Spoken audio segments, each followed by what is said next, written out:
Pemirsa, tahukah Anda jika akhir-akhir ini dunia memperbincangkan karya-karya dan penemuan hasil pemikiran anak bangsa?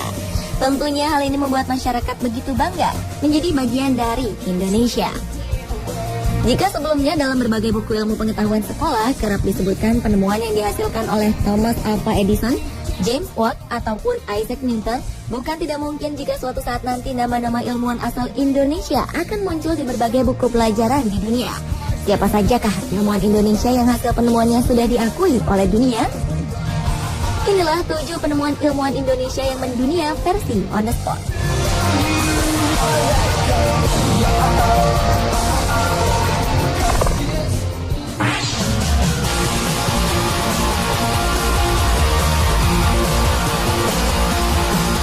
Nama Sediatmo mungkin masih asing di telinga masyarakat awam di masa sekarang. Ternyata dari pemikiran dan kecerdasan beliaulah, teknologi pemasangan fondasi yang kokoh di atas tanah labil banyak diterapkan di berbagai bangunan di seluruh dunia. Profesor Dr. Insinyur R.M. Sediatmo adalah putra asli Karanganyar, Jawa Tengah. Ia adalah tokoh insinyur sipil, sekaligus seorang cendekiawan, praktisi, ilmuwan, dan guru besar teknik sipil di Institut Teknologi Bandung. Sebagai seorang pejabat di perusahaan listrik negara, beliau mengemban tanggung jawab untuk membangun 7 menara listrik bertegangan tinggi di daerah rawa-rawa kawasan Ancol, Jakarta. Saat itu ia dihadapkan pada persoalan struktur tanah di kawasan rawa-rawa yang lembek dan labil. Sediatmo pun berpikir keras untuk mencari metode yang lebih efektif, hingga muncullah gagasan untuk mendirikan menara di atas fondasi pelat beton dengan ditopang oleh pipa-pipa beton di bawahnya. Pipa serta pelat beton ini kemudian bersatu dan mencengkram tanah lembek dengan kuat sehingga menjadi dasar menara yang kokoh. Sejak saat itulah nama fondasi Cakar Ayam muncul. Selanjutnya ia menggunakan teknologi ini untuk proses pembangunan di tanah air. Di antaranya adalah pembangunan landasan pacu Bandara Internasional Soekarno-Hatta serta ratusan bangunan lainnya di dunia. Kehebatan teknologi fondasi Cakar Ayam hasil karya Profesor Sediatmo mendapat pengakuan paten dari puluhan negara di dunia.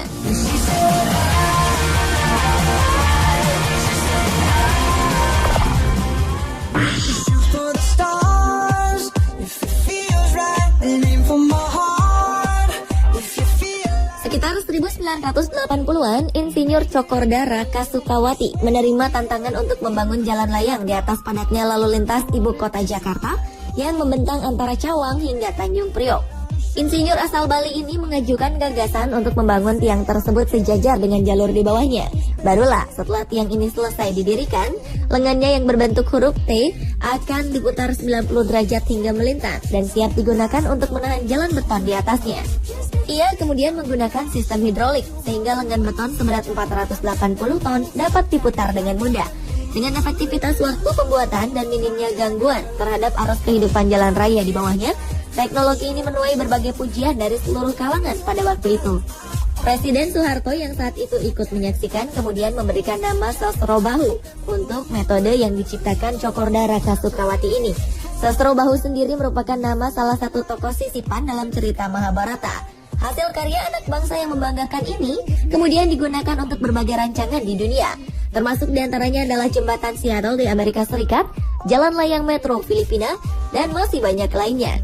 Temuan ini juga mendapatkan lisensi hak paten dari beberapa negara seperti Jepang, Malaysia, dan Filipina.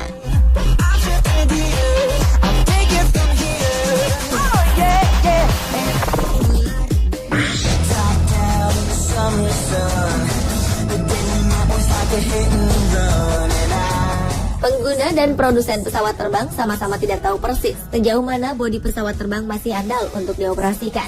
Pada awal 1960-an, musibah pesawat terbang masih sering terjadi karena kerusakan konstruksi yang tak terdeteksi. Kelelahan pada bodi pesawat masih sulit dideteksi dengan keterbatasan perkakas. Titik rawan kelelahan ini biasanya terletak pada sambungan antara sayap dan badan pesawat terbang atau antara sayap dan dudukan mesin. Elemen inilah yang mengalami guncangan keras secara terus-menerus, baik ketika lepas landas maupun saat mendarat. Hingga kemudian Pak Habibie yang menemukan bagaimana rambatan titik keretakan ini bekerja. Perhitungannya sungguh rinci, sampai pada hitungan atomnya. Oleh dunia penerbangan, teori Habibie ini lantas dinamakan crack progression, hingga membuat nama Habibie terkenal dengan julukan sebagai Mr. Crack. Berdasarkan teori ini, pesawat pun dibuat lebih aman. Tidak hanya dari resiko pesawat jatuh, tetapi juga membuat pemeliharaannya menjadi lebih mudah dan murah. Dalam dunia penerbangan, terombosan ini terkenal dengan sebutan faktor Habibi. Dengan begitu, secara umum daya angkut pesawat pun meningkat dan daya jelajahnya semakin jauh. Secara ekonomi, kinerja pesawat pun dapat lebih ditingkatkan lagi.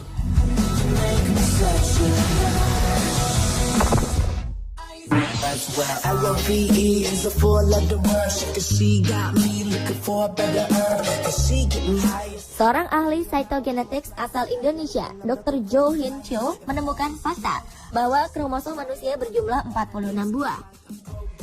Melalui penelitian di laboratorium Institute of Genetics of Sweden's University of Lund, temuannya ini berhasil mematahkan keyakinan para ahli genetika bahwa jumlah kromosom adalah 48 buah. Ia berhasil menghitung jumlah kromosom dengan tepat setelah menyempurnakan teknik pemisahan kromosom manusia pada gelas preparat yang dikembangkan Dr. T.C. Hu di Texas University, Amerika Serikat pada 1961. Jika selama setengah abad lamanya dunia ilmu pengetahuan menerima informasi yang mengatakan bahwa jumlah kromosom manusia adalah 48, maka Jo Hin Cho menemukan fakta bahwa jumlah kromosom manusia sebenarnya adalah berjumlah 46 buah. Penemuan revolusioner ini tertuang dalam jurnal Hereditas Skandinavia pada 26 Januari 1956.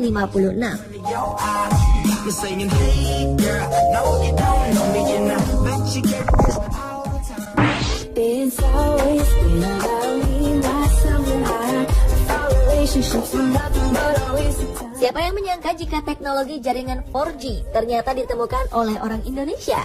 Profesor Dr. Hoirul Anwar dari Kabupaten Kediri, Jawa Timur ini merupakan salah seorang ilmuwan yang cukup terkenal di Jepang. Ia merupakan lulusan Teknik Elektro Institut Teknologi Bandung pada tahun 2000 yang melanjutkan pendidikannya di Nara Institute of Science and Technology. Profesor muda kelahiran 1978 ini berhasil menemukan metode komunikasi yang lebih cepat dengan energi yang lebih sedikit dan kecepatan pengiriman data yang meningkat tajam. Penerapan metode ini mampu menjawab masalah telekomunikasi di kota besar yang memiliki banyak gedung pencakar langit maupun di daerah pegunungan. Sebab di daerah seperti ini, gelombang yang ditransmisikan mengalami pantulan dan delay lebih panjang. Temuan Profesor Hoirul Anwar ini menghasilkan penghargaan Best Paper untuk kategori Young Scientist pada Institute of Electrical and Electronics Engineers Vehicular Technology Conference pada bulan Mei 2010 di Taiwan. Hasil temuan yang telah ia patenkan pun kemudian digunakan oleh sebuah perusahaan elektronik besar asal Jepang dan Cina.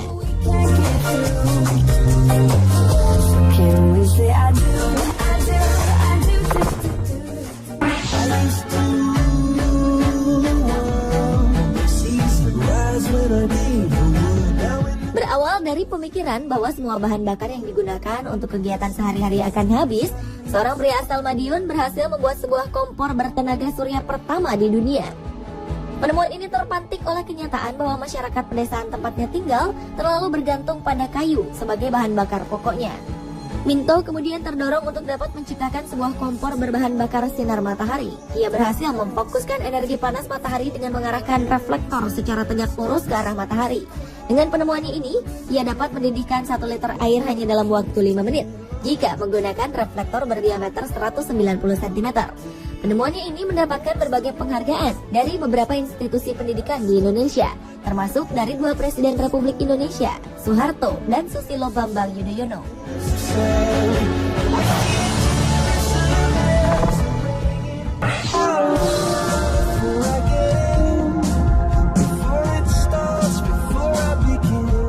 Dani Hilman, doktor geologi yang pernah mengenyam pendidikan di Institut Teknologi Bandung dan California Institute of Technology ini merupakan pakar gempa. Keahliannya telah diakui oleh berbagai kalangan. Hidup di negara yang kaya akan potensi bencana gempa bumi, tsunami, dan letusan gunung berapi membuatnya begitu tertarik terhadap penelitian di bidang kebumian. Sejak 2000 lalu, Dani gencar melontarkan prediksi bahwa gempa besar berpotensi terjadi di pesisir barat Pulau Sumatera. Menurutnya, sejarah kegempaan dapat diketahui melalui penelitian terumbu karang yang tersebar di wilayah pesisir sebuah pulau. Dari bentuk-bentuk karang mikroatol yang menyerupai bentuk topi koboi, ia mengetahui jika di wilayah pesisir barat Pulau Sumatera pernah mengalami proses naik turun dalam periode ratusan tahun lalu. Dengan meneliti bentuk dan struktur lapisan karang ini, ia dapat mengetahui jika di Kepulauan Mentawai pernah dilanda gempa besar pada tahun 300 1360, dan 1610. Dari penelitiannya ini pula, ia memperkirakan jika dalam kurun waktu tertentu potensi gempa yang sama akan kembali terulang.